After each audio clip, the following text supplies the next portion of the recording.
नमस्कार दोस्तों, कैसे हैं आप लोग। मेरा नाम सौरभ कुमार है और मैं आप लोग को यहाँ पर केबीसी नैनो किताब से बिहार से मखा रहा हूँ। ठीक है, और इस किताब में हम लोग पढ़ने जा रहे हैं। आज का टॉपिक है आपका बिहार की अर्थव्यवस्था में, और उसका टॉपिक है मानव विकास एवं समाज कल्याण। ठीक है, तो मानव विकास एवं आपका जो है समाज कल्याण के बारे में यहाँ पर जो भी दिया उसको पढ़ेंगे। तो सबसे पहले दिया मानव विकास होता क्या है। ठीक है, तो पढ़ते हैं। मानव विकास लोगों की पसंदों का व्यापक बनाने की प्रक्रिया। इन पसंदों के कई आयाम होते हैं जिनमें समय के साथ बदलाव आ सकता है, लेकिन विकास के सभी स्तरों पर किसी भी व्यक्ति की तीन अनिवार्य पसंद होती है: स्वास्थ्य और लंबा जीवन जीना, ज्ञान प्राप्त करना और अच्छे जीवन के स्तर के लिए आवश्यक संसाधन तक पहुंच होना। समाज कल्याण, तो समाज कल्याण समाज के गरीब और असुरक्षित और सीमांतकृत तबकों की खुशहाली से संबंधित है। बिहार में ऐसे समाज कल्याण कार्यक्रमों में अभी दलितों, महादलितों, पिछड़े वर्गों, अल्पसंख्यकों, महिलाओं और अन्य कमजोर तबकों के लिए कार्यक्रम शामिल है। नेक्स्ट आपका अनुसूचित जाति एवं अनुसूचित जनजाति कल्याण। तो आपका अनुसूचित जाति एवं अनुसूचित जनजाति कल्याण क्या है। तो बिहार में अनुसूचित जातियों और अनुसूचित जनजातियों के समावेशी विकास के लिए राज्य सरकार ने 1 अप्रैल 2007 को एक अलग विभाग का गठन किया था। और वर्ष 2011 की जनगणना के अनुसार राज्य की आबादी में अनुसूचित जाति के बतौर सूचीबद्ध 22 जातियों का 15.9% हिस्सा है। वही अनुसूचित जनजातियों के बतौर सूचीबद्ध समुदायों का राज्य की आबादी में 1.3% हिस्सा है। बिहार में अनुसूचित जाति और अनुसूचित जनजाति के कल्याण के लिए चलन के लिए वाली मुख्य योजनाएं हैं। तो पहला आपका मुसहर और भूइयां बच्चा हेतु छात्रवृत्ति योजना। तो मुसहर और भूइयां बच्चा हेतु छात्रवृत्ति योजना वर्ष 2018-19 में इस योजना के तहत राज्य योजना से 10.66 करोड़ रुपए स्वीकृत किए गए, जिसमें से 2.40 करोड़ रुपए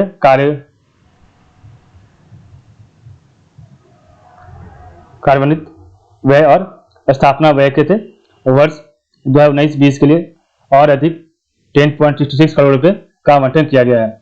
मुख्यमंत्री मेधावृत्ति योजना, ये क्या आपका, तो वर्ष 2018-19 में शुरू मुख्यमंत्री मेधावृत्ति योजना के तहत बिहार विद्यालय परीक्षा समिति की परीक्षा में प्रथम श्रेणी में उत्तीर्ण होने वाले हर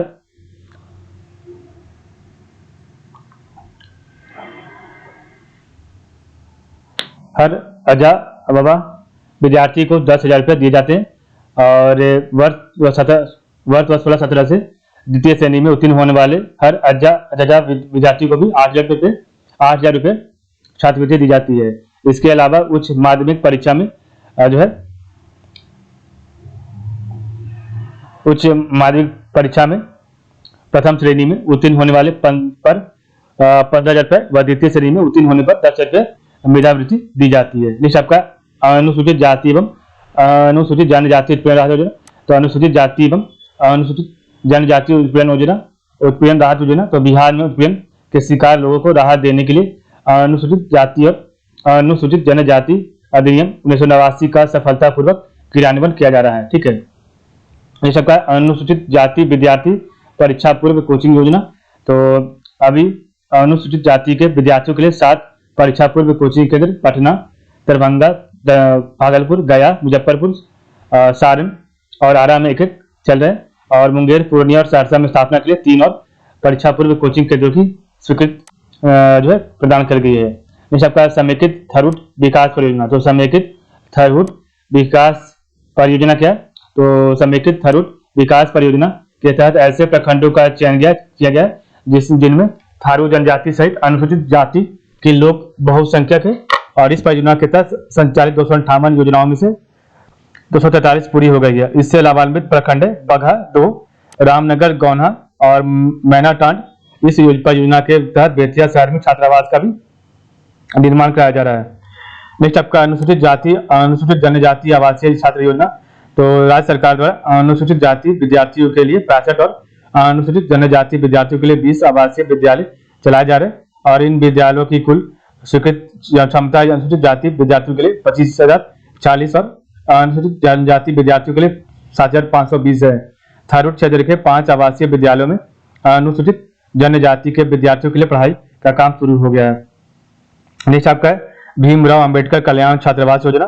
तो भीमराव अंबेडकर कल्याण छात्रावास योजना के तहत अनुसूचित जाति के विद्यार्थियों के लिए 100 सहायक वाले 5 छात्रावासों और 200 सहायक वाले 6 छात्रावासों तथा अनुसूचित जनजाति के विद्यार्थियों के लिए 100 सहायक वाले 4 छात्रावासों के निर्माण का प्रावधान किया गया है।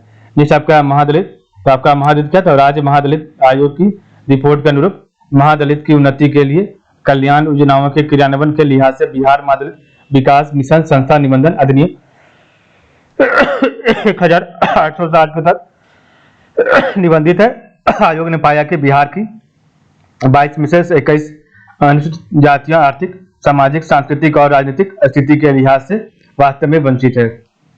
तो राज्य महादलित आयोग की रिपोर्ट के अनुरूप महादलितों की उन्नति के कल्याण योजनाओं के क्रियान्वयन के लिहाज से बिहार महादलित विकास मिशन संस्था निबंधन अधिनियम 1860 के तहत निबंधित है। आयोग ने पाया कि बिहार की 22 में से 21 अनुसूचित जातियां आर्थिक, सामाजिक, सांस्कृतिक और राजनीतिक स्थिति के लिहाज में वास्तव में वंचित है। इसलिए महादलित विकास मिशन का विचार विशेष योजनाओं के जरिए सभी महादलित जातियों को बुनियादी जरूरतों को पूर्ति करने है। मिशन की कुछ योजना निम्नलिखित है। तो विकास में तो राज्य सरकार के विभिन्न कल्याण योजनाओं के प्रभावी क्रियान्वयन के लिए 50 परिवारों वाले हर पंचायत वार्ड में विकास मित्रों का चयन किया गया, जो राज्य सरकार और महादलित समुदाय के बीच संपर्क सूत्र का काम करते हैं। विकास मित्रों के चुनाव में महिलाओं को 50% आरक्षण दिया जाता है और विकास मित्रों को 10,000 रुपये मानदेय भुगतान किया जाता है। विकास मित्रों के 9,875 पद हैं, जिनमें से 9,492 पद अभी विकास मित्र काम कर रहे हैं। बिहार महादलित विकास मिशन, तो बिहार महादलित विकास मिशन सभी महादलित परिवारों का ऑनलाइन आंकड़ा आधार तैयार कर रहा है और अभी तक 9,559 विकास मित्रों द्वारा 8,471 पंचायतों के 34.55 लाख परिवारों का निबंधन किया गया है। नेक्स्ट आपका दशरथ मांझी कौशल विकास योजना। तो दशरथ मांझी कौशल विकास योजना की शुरुआत विभिन्न कार्यों के कौशल विकास प्रशिक्षण देकर उनकी रोजगार प्राप्ति की क्षमता बढ़ाने के जरिए महादलित समुदाय की आर्थिक स्थिति में सुधार के उद्देश्य से की गई है। अभी तक कोलकाता के अति लघु, लघु एवं मध्य उद्यमों MSME द्वारा 6 बैच ने प्रशिक्षण देना शुरू किया और जिनमें से 5 बैच का प्रशिक्षण पूरा भी हो गया है। श्रम विभाग इस कार्यक्रम का क्रियान्वयन अभिकरण है। सबका विकास पंजी, तो सरकारी कल्याण योजनाओं से जिन महादलित परिवारों को लाभ हुआ उनके रिकॉर्ड रखने के लिए बिहार महादलित विकास मिशन द्वारा विकास मित्रों के जरिए विकास पंजी संधारित की जाती है। विकास मित्रों द्वारा अभी तक 35.50 लाख परिवारों का आंकड़ा आधार किया गया है। आपका सहायता कॉल सेंटर, तो इस कॉल सेंटर की स्थापना 1989 के अधिनियम और 1995 के नियमावली के तहत की गई थी। अनुसूचित जाति और जनजाति के उत्पीड़न की पूर्ण समाप्ति के लिए कॉल सेंटर द्वारा उनसे संबंधित शिकायतें दर्ज की जाएगी। आपका सामुदायिक कक्ष, तो सामुदायिक कक्ष सरकार शेड योजना के तहत 2010-11 से 2018-19 के बीच 4,870 इकाइयों का निर्माण का लक्ष्य था। विभिन्न जिलों में इनमें से 3,488 इकाइयों का काम पूरा हो चुका है और 743 इकाइयों का काम प्रगति पर है। वर्ष 2018-19 में 400 और इकाइयों का निर्माण का लक्ष्य था। आपका विशेष विद्यालय सह छात्रावास योजना, तो विशेष विद्यालय सह छात्रावास योजना के तहत पटना में 150 और गया में 100 महादलित छात्राएं लाभान्वित हुई है। लाभार्थियों को औपचारिक और अनौपचारिक दोनों प्रकार की शिक्षा दी जा रही है। इस योजना का संचालन गैर सरकारी संगठन NGO नारी कुंजन द्वारा किया जाता है। आपका महादलित समुदाय से संबंधित अन्य कार्यक्रम, तो महादलित समुदाय से संबंधित अन्य कार्यक्रम क्या है, तो महादलित विकास मिशन द्वारा विभिन्न महादलित टोलों में सामाजिक जागरूकता अभियान संगठित किया जा रहा है और इसके तहत दर्शकों को शराब के दुष्प्रभाव से संबंधित फिल्में दिखाई जा रही है। बाल विवाह और दहेज उन्मूलन, तो बाल विवाह और दहेज उन्मूलन तथा सामाजिक सक्रियता बढ़ाने के लिए सभी पंचायतों में विकास मित्रों के जरिए इन मुद्दों पर दीवार लेखन कराया जा रहा है। सामाजिक मुद्दों पर जागरूकता पैदा करने के लिए बिहार महादलित विकास मिशन द्वारा महिला विकास निगम के सहयोग से विकास मित्रों का प्लेटफॉर्म के रूप में उपयोग करके किशोरियों का समूह बनाया जा रहा है। वर्ष 1978 में बिहार राज्य अनुसूचित जाति सहकारिता विकास निगम लिमिटेड पटना की स्थापना अनुसूचित जाति के लोगों के चतुर्दिक विकास के लिए की गई थी। निगम के जिला कार्यालय राज्य के 36 जिलों में काम करे और वित्त वर्ष 2013-14 से 2018-19 के बीच इसकी सब्सिडी से 15,165 लोग लाभान्वित हुए हैं। नेक्स्ट आपका पिछड़ा तथा अति पिछड़ा वर्ग कल्याण, तो पिछड़ा तथा अति पिछड़ा वर्ग कल्याण, तो अगस्त 2018 में अन्य पिछड़ा वर्ग आयोग को संविधान के अनुच्छेद 338B के तहत संवैधानिक दर्जा मिलने के बाद बिहार में भी इसका ढांचा नवीन तरीके से तैयार किया जा रहा है। अब पिछड़ी जातियां वे जातियां समुदाय जिन्हें राज्य सरकार या केंद्र सरकार द्वारा इस रूप में अधिसूचित किया गया है। बिहार में 131 पिछड़ी जातियों का बिहार की कुल आबादी में लगभग 60% हिस्सा है। पिछड़ा वर्ग और अति पिछड़ा वर्ग के लिए किए गए कल्याणकारी उपाय इस प्रकार हैं। तो मुख्यमंत्री पिछड़ा वर्ग मेधावृत्ति योजना, तो मुख्यमंत्री पिछड़ा वर्ग मेधावृत्ति योजना, तो इस योजना के तहत 2019-20 में 60,000 विद्यार्थियों को 10,000 रुपये प्रति विद्यार्थियों की दर से छात्रवृत्ति दी गई। प्रवेशिक पूर्व छात्रवृत्ति योजना, इसके तहत 125 लाख पिछड़े विद्यार्थी लाभान्वित हुए। कर्पूरी ठाकुर अति पिछड़ा वर्ग कल्याण छात्रावास योजना, तो इस योजना के तहत जिलों में छात्रावासों का निर्माण कराया जा रहा है। वह भी इनमें से 13 जिलों नालंदा, जहानाबाद, सुपौल, बेगूसराय, कैमूर, मधुबनी, बांका, जमुई, कटिहार, शेखपुरा, गया, भागलपुर और किशनगंज में छात्रावास चालू हो गए हैं। परीक्षा पूर्व कोचिंग योजना, तो इस योजना के तहत अन्य पिछड़ा वर्ग और प्रति पिछड़ा वर्ग के विद्यार्थियों को प्रतिस्पर्धी परीक्षाओं के लिए मुफ्त कोचिंग देने के लिहाज से 2015-16 में 8 विश्वविद्यालयों में परीक्षा पूर्व कोचिंग केंद्र स्थापित किए गए थे और अब इस सुविधा का विस्तार बिहार के सभी 38 जिलों में कर दिया गया है। नीटअप का मुख्यमंत्री अति पिछड़ा वर्ग सिविल मेरिट योजना, तो इस योजना के तहत विद्यार्थियों को संघ लोक सेवा आयोग यूपीएससी की प्रारंभिक परीक्षा में उत्तीर्ण होने पर 1 लाख रुपए और बिहार से लोक सेवा आयोग बीपीएससी की प्रारंभिक परीक्षा में उत्तीर्ण होने पर 50,000 रुपए दिए जाते हैं। मुख्यमंत्री पिछड़ा वर्ग एवं अति पिछड़ा वर्ग छात्रावास अनुदान योजना, तो इस योजना के तहत विद्यार्थियों को हर महीने 1,000 रुपए दिए जाते हैं और इस योजना से वंचित वर्गों के विद्यार्थी शिक्षा पाने के लिए छात्रावास सुविधा प्राप्त करने में सक्षम होते हैं। नेक्स्ट आपका है मुख्यमंत्री पिछड़ा वर्ग एवं अति पिछड़ा वर्ग कौशल विकास परियोजना, कौशल विकास प्रशिक्षण योजना, तो वर्ष 2017-18 से युक्त योजना को श्रम संसाधन विभाग द्वारा डोमेन स्केलिंग के आधार पर चुने गए संस्थानों द्वारा चलाया जा रहा है और यह योजना राज्य पिछड़ा वर्ग वित्त एवं विकास निगम द्वारा पटना द्वारा प्रबंधित है। नेक्स्ट आपका अल्पसंख्यक कल्याण, तो आपका अल्पसंख्यक कल्याण क्या है, तो समाज के वंचित समूहों को जिन ऐतिहासिक बाधाओं और भेदभाव का सामना करना पड़ता है उनकी पहचान करते हुए भारत के संविधान में उनके अधिकारों की रक्षा करना तथा विकास संबंधी जरूरतों पर ध्यान देने के लिए अनेक प्रावधान किए गए हैं। धार्मिक अल्पसंख्यकों का कुल आबादी में 17.3% हिस्सा है, जिसमें 16.9% मुसलमान तथा 0.4% बुद्ध, बौद्ध, जैन, सिख और ईसाई जैसे अन्य धार्मिक अल्पसंख्यक हैं। कुल आबादी में मुसलमानों का किशनगंज में 68.0%, कटिहार में 44.5%, अररिया में 42.9% और पूर्णिया में 38.5% हिस्सा है। इन अल्पसंख्यकों के कल्याण के लिए बिहार में 1991 में अल्पसंख्यक कल्याण विभाग की स्थापना की गई थी और इस वर्ग के कल्याण के लिए संचालित कार्यक्रम इस प्रकार है। मुसलमान तलाकशुदा परित्यक्ता महिला सहायता कार्यक्रम, तो मुसलमान तलाकशुदा परित्यक्ता महिला का सहायता कार्यक्रम, तो इस कार्यक्रम की शुरुआत 2006-07 में की गई थी। इस योजना के तहत अभी तक 12,527 तलाकशुदा परित्यक्ता मुसलमान महिलाओं को आर्थिक सहायता दी गई है और वर्ष 2017-18 से तलाकशुदा परित्यक्ता महिलाओं को प्रत्यक्ष लाभांतरण डीबीटी के जरिए प्रति लाभार्थी 10,000 रुपए की जगह 25,000 रुपए सहायता दिए जा रहे हैं। मुख्यमंत्री अल्पसंख्यक विद्यार्थी प्रोत्साहन योजना, तो इस योजना के तहत 2018-19 में 30,933 विद्यार्थी लाभान्वित हुए और वर्ष 2017-18 से बिहार राज्य मदरसा शिक्षा बोर्ड मदरसा से फौकानिया और मौलवी की परीक्षा में प्रथम श्रेणी में उत्तीर्ण होने वाले विद्यार्थियों को भी इस योजना में शामिल किया गया है। हज यात्रा, तो हज के लिए मक्का और मदीना जाने वाले हज यात्रियों को बेहतर सुविधाएं उपलब्ध कराने के लिए बिहार हज समिति को दिया जाने वाले वार्षिक अनुदान 60 लाख रुपए से बढ़कर 1 करोड़ रुपए कर दिया गया है। मुख्यमंत्री अल्पसंख्यक कल्याण छात्रावास खाद्यान्न योजना, तो उच्च शिक्षा पर व्यय के कारण अल्पसंख्यक विद्यार्थियों पर बोझ में कमी लाने के लिए इस योजना का आरंभ 2018-19 में किया गया और इस योजना के तहत जिन छात्रावासों में न्यूनतम 1,000 विद्यार्थी पिछड़ा वर्ग अति पिछड़ा तथा या अल्पसंख्यक समुदाय को उनमें प्रति विद्यार्थी प्रति माह 6 किलोग्राम गेहूं और 9 किलोग्राम चावल कुल 15 किलोग्राम अनाज छात्रावास में उपलब्ध कराया जाता है। अभी राज्य के 15 जिलों पटना, भोजपुर, रोहतास, कैमूर, सारण, पूर्वी चंपारण, मधुबनी, सहरसा, सुपौल, मधेपुरा, गया, कटिहार, भागलपुर, जहानाबाद और नवादा के कुल 16 छात्रावासों में खाद्यान्न उपलब्ध कराए जा रहे हैं। नेक्स्ट आपका मुख्यमंत्री अल्पसंख्यक कल्याण छात्रावास अनुदान योजना, तो अल्पसंख्यक समुदाय में उच्च शिक्षा को बढ़ावा देने के लिए इस योजना के तहत अल्पसंख्यक छात्रावासों में रह रहे विद्यार्थियों का प्रति विद्यार्थी प्रति माह 1,000 रुपए नगद अनुदान दिया जाता है। बिहार राज्य मदरसा शिक्षा सुदृढ़ीकरण योजना, तो बिहार राज्य मदरसा शिक्षा सुदृढ़ीकरण योजना, तो इस योजना के तहत मदरसा शिक्षा के सुदृढ़ीकरण के लिए शैक्षिक अनुसंधान के लिहाज से पेयजल, पुस्तकालय उपकरण, शौचालय, बहुउद्देशीय कक्ष, कार्यालय कक्ष, कंप्यूटर विज्ञान प्रयोगशाला आदि सुविधाएं उपलब्ध कराई जाती है। बिहार राज्य वक्फ विकास योजना, तो बिहार राज्य वक्फ विकास योजना, तो इसके तहत सुन्नी और शिया वक्फ बोर्डों के तहत निबंधित संपत्ति के विकास के लिहाज से बहुउद्देशीय भवनों, अति अतिथिशाला, विवाह कक्ष, वक्फ कार्यालय भवन, बाजार संकुल आदि के निर्माण और रखरखाव का काम किया जाता है। राज्य प्रवेशिकोत्तर योजना, तो केंद्र सरकार के प्रवेशिकोत्तर योजना से बाहर रह गए अल्पसंख्यक विद्यार्थियों को इस योजना के तहत शामिल किया जाता है और इस योजना का शुभारंभ 2017-18 में हुआ था।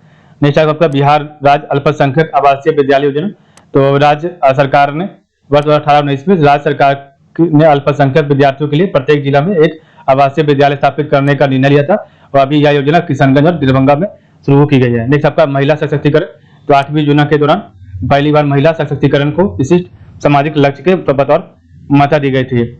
9वीं योजना में महिला घटक योजना के आरंभ के साथ इसे और आगे बढ़ाया गया और इसमें उन मंत्रालयों की पहचान की गई थी जिनके लिए महिलाओं के कार्यक्रमों के लिए धनराशि का प्रवाह दर्शाना वंचित था। 12वीं योजना में आर्थिक, सामाजिक और सांस्कृतिक सशक्तिकरण के जरिए योजना प्रक्रिया में ध्यान दिए जाने वाले लैंगिक समानता के सूचक मुख्य सूचकों की पहचान की गई है। राज्य सरकार ने महिला सशक्तिकरण नीति 2015 का निर्माण किया गया या लैंगिक मुद्दों पर ध्यान रखने के लिए एक केंद्र लैंगिक संसाधन केंद्र की शुरुआत की है। लैंगिक संसाधन केंद्र समाज कल्याण विभाग के महिला विकास निगम का हिस्सा है।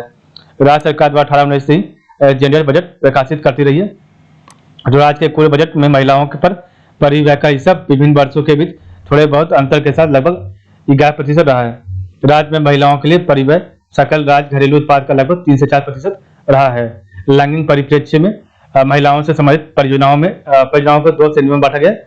श्रेणी 1 की परियोजनाओं के प्रावधान पूरी तरह महिलाओं के लिए होते हैं, वही श्रेणी 2 की परियोजनाओं लिंग निरपेक्ष होती है। उनके बारे में माना जाता है कि उनमें कम से कम 20% आवंटन महिला लाभार्थियों के लिए होगा। वर्ष 2017-18 के वार्षिक व्यय के आंकड़ों से पता चलता है कि जेंडर बजट के तहत जो है महिलाओं बजट तहत कुल व्यय में से श्रेणी 1 की योजनाओं के लिए व्यय 22% था और श्रेणी 2 के योजनाओं के लिए यह 78% था। महिलाओं के सशक्तिकरण का मूल्यांकन 3 मापदंडों के जरिए किया जाता है: आर्थिक, सामाजिक और सांस्कृतिक। आर्थिक सशक्तिकरण, तो परियोजना क्रियान्वयन इकाई, तो आर्थिक सशक्तिकरण परियोजना क्रियान्वयन इकाई तो बिहार में महिलाओं के सामाजिक, आर्थिक और सांस्कृतिक सशक्तिकरण के विचार को कार्यरूप देने के लिहाज से सामाजिक और आर्थिक सशक्तिकरण का एक योजनाओं के क्रियान्वयन के लिए महिला विकास निगम ने एक परियोजना क्रियान्वयन इकाई PIU स्थापित की है। बिहार ग्रामीण जीविका प्रोत्साहन समिति, तो बिहार ग्रामीण जीविका प्रोत्साहन समिति BRLPS ग्रामीण गरीबों खासकर महिलाओं के आर्थिक और सामाजिक सशक्तिकरण का लक्ष्य प्राप्त करने के लिए बिहार ग्रामीण जीविका प्रोत्साहन समिति अपने आरंभ से ही अनेक हस्तक्षेपों को क्रियान्वित कर रही है। सूक्ष्म बीमा, तो बीमा टीम द्वारा सभी 38 जिलों में प्रधानमंत्री जीवन ज्योति बीमा योजना और प्रधानमंत्री सुरक्षा बीमा योजना के तहत 100% नामांकन हासिल किया गया है और वर्ष 2018-19 में 12.87 लाख स्वयं सहायता समूह सदस्यों का नामांकन कराया गया है। उसी वर्ष 1083 दावे दर्ज हुए जिनमें से कुल 10.14 करोड़ रुपए के 77% दावों का निराकरण किया गया है। वैकल्पिक बैंकिंग बैंक हमारे गांव, तो वैकल्पिक बैंकिंग बैंक हमारे गांव, तो व्यावसायिक संवाददाताओं DC ने 1.90 लाख व्यक्तिगत खाते खुलवाने में मदद की। वर्ष 2018-19 में कुल 800.40 करोड़ रुपए की लेन देन हुई और व्यावसायिक संवाददाताओं को कमीशन के बतौर कुल 236.52 लाख रुपए मिले। आरंभ से सितंबर 2019 तक व्यावसायिक संवाददाताओं द्वारा कुल मिलाकर 1234 करोड़ रुपए से भी अधिक की लेन देन की गई थी। डिजिटल वित्त पोषण, तो डिजिटल वित्त पोषण वोडाफोन, एयरटेल, बेसिक्स और CDB के साथ मिलकर काम करते हुए जीविका द्वारा डिजिटल वित्तीय समावेश हासिल कर लिया गया और इससे डिजिटल वित्तीय साक्षरता को बढ़ावा मिला है। और यह सिर्फ पटना के 2 प्रखंडों बीटा और मनेर में शुरू किया हुआ था। बाद में डिजिटल वित्तीय समावेश का विस्तार 25 जिलों के 165 प्रखंडों में किया गया है। सतत जीविकोपार्जन योजना, तो सतत जीविकोपार्जन योजना अगस्त 2018 में यह योजना अत्यंत गरीब परिवारों की जरूरतें पूरी करने के मकसद से शुरू हुई थी, जो पारंपरिक रूप से उत्पादन, देसी शराब, ताड़ी उत्पादन, ढुलाई और बिक्री में लगे थे। इस योजना का लाभार्थी होने के लिए अत्यंत गरीब परिवारों को अनुसूचित जाति, जनजाति या अन्य अति गरीब समुदाय का होना चाहिए। कस्टमाइज्ड अति गरीब उन्नयन दृष्टिकोण के जरिए 3 वर्ष में 1 लाख अति गरीब परिवारों को योजना के तहत लाने का लक्ष्य है। जीविका संबंध मुख्य हस्तक्षेप, तो परिवारों की आमदनी और पोषण संबंधी स्थिति में सुधार के लिए इस जो है हस्तक्षेप के तहत 6.28 लाख परिवारों को रसोई, बाड़ी, किचन गार्डन बनाने में और 3.12 लाख परिवारों को सब्जी की खेती में लगाया गया है। समुदाय आधारित कस्टम हायरिंग कैरियर, तो समुदाय आधारित कस्टम हायरिंग कैरियर, तो इस योजना के तहत कस्टम हायरिंग कैरियर द्वारा खरीदे गए कृषि उपकरणों की सेवाओं 4,212 किसानों को उपलब्ध कराकर 9.87 लाख रुपए राजस्व अर्जित किए गए हैं। जबकि समेकित बकरी एवं भेड़ विकास योजना, तो इस योजना के तहत पशुपालन एवं मत्स्य पालन विभाग के साथ मिलकर जीविका ने 2018-19 में 7 जिलों में 96 उत्पादक समूहों के जरिए 3,434 परिवारों के बीच 10,209 बकरियों का वितरण किया है। लघु इंडोर सरस मेला, तो उन्नत महिला उज्जवल विहार 3 सितंबर 2018 में पटना के ज्ञान भवन के बहुउद्देशीय कक्ष में लघु इंडोर सरस मेला आयोजित किया गया है, जिसमें कुल 1.25 करोड़ रुपए की बिक्री हुई है। आरक्षित रोजगार महिलाओं का अधिकार, आरक्षित रोजगार महिलाओं का रोजगार 7 निश्चय कार्यक्रम के तहत राज्य सरकार का एक निश्चय आरक्षित रोजगार महिलाओं का रोजगार अधिकार भी है। वर्ष 2017-16 से राज्य सरकार की सभी सेवाओं में नियुक्तियों के लिए महिलाओं को 35% आरक्षण दिया गया है। सामाजिक सशक्तिकरण, तो मुख्यमंत्री कोसी मलबरी योजना, तो मुख्यमंत्री कोसी मलबरी योजना का क्रियान्वयन 8 जिलों सहरसा, सुपौल, मधेपुरा, पूर्णिया, अररिया, किशनगंज, कटिहार और भागलपुर में उद्योग विभाग, ग्रामीण विभाग, विकास विभाग के मनरेगा स्कंद, कृषि विभाग की राष्ट्रीय कृषि विकास योजना और जीविका के द्वारा संयुक्त रूप से किया गया है। योजना का लक्ष्य भागलपुर रेशम संकुल को सहायता प्रदान करने और इन जिलों के सीमांत किसानों को आमदनी के विकल्प उपलब्ध कराना है। व्यवहार परिवर्तन संवाद, तो इस मॉड्यूल का आरंभ स्वास्थ्य, पोषण और स्वच्छता की सही आदतों के बारे में जागरूकता पैदा करने के लिए किया गया है। सौर चित्र, तो बंबई भारतीय प्रौद्योगिकी संस्थान के एक मुख्य कार्यक्रम 16 स्थायित्व हेतु स्थानीकरण द्वारा सौर ऊर्जा पहल के तहत नवीकरणीय ऊर्जा मंत्रालय और जीविका द्वारा अध्ययन हेतु सौर लैंप बांटे गए। यह योजना जो है सबको ऊर्जा कार्यक्रम का हिस्सा है। का मुख्यमंत्री कन्या विवाह योजना, तो बाल विवाह रोकने और उच्च शिक्षा को बढ़ावा देने के लिए मुख्यमंत्री कन्या विवाह योजना के तहत लड़की के परिवार को उसकी शादी के समय 5,000 रुपए की वित्तीय सहायता दी जाती है और इस योजना का लाभ उन लड़कियों को दिया जाता है जिनका विवाह निबंधित हुआ है और जिनकी पारिवारिक आय 60,000 रुपए प्रति वर्ष से कम है।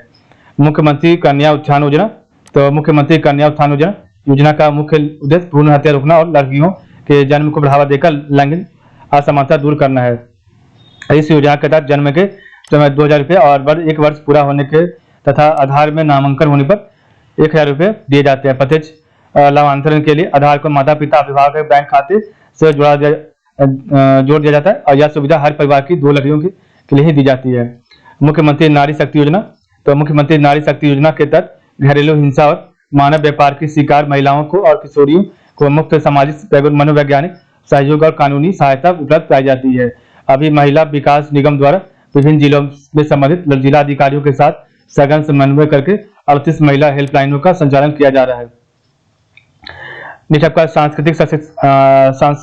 सांस्कृतिक सशक्तिकरण, तो मीना मंच, तो यह 20 लड़कियों का समूह है जिसमें 15 लड़कियां उच्च प्राथमिक विद्यालय और 5 लड़कियां 5वीं कक्षा की पढ़ाई पूरी करने के बाद स्कूल छोड़ चुकी लड़कियों की में से होती है। मंच विद्यालयों में, तो पंच विद्यालयों में लड़कियों और लड़कों को उम्र के हिसाब से उचित कक्षा में नामांकन, विद्यार्थियों की नियमित उपस्थिति सुनिश्चित करने और प्रारंभिक परीक्षा करने के लिए विद्यार्थियों को प्रेरित करने के लिए जवाबदेह है। साथ ही मंच द्वारा उन्हें अपनी उन्नति के बारे में निर्णय लेने और व्यक्तिगत विकास आदि के लिए सम्मिलित किया जाता है। मंच की लड़कियों में से एक मीना प्रेरक का चुनाव किया जाता है, तो मंच की लड़कियों में से एक मीना प्रेरक का चुनाव किया जाता है और मीना मंच की गतिविधियों आयोजित करने के लिए हर वर्ष हर आदर्श संकुल विद्यालय में एक शिक्षिका को मीना सुगमकर्ता चुना जाता है। सबका है दीदी की रसोई, तो इस पहल के तहत सदर अस्पताल की कैंटीनों को जीविका के स्वयं सहायता समूह के सदस्यों के द्वारा चलाया जाता है और ग्राम संगठन नोडल अभिकरण के बतौर है। वर्ष 2018-19 में बक्सर, शेखपुरा, वैशाली के सदर अस्पतालों में कैंटीन शुरू किया गया और इन कैंटीनों से अस्पताल में भर्ती रोगियों तथा आगंतुकों को आहार सेवा दी जाती है। सितंबर 2019 तक दीदी की रसोई की 12 इकाइयां शुरू हो गई है। ठीक है, तो आज इस प्रकार हम देखा आज का वीडियो, तो आज के लिए बस इतना ही। आप लोग का बहुत बहुत धन्यवाद। ठीक है।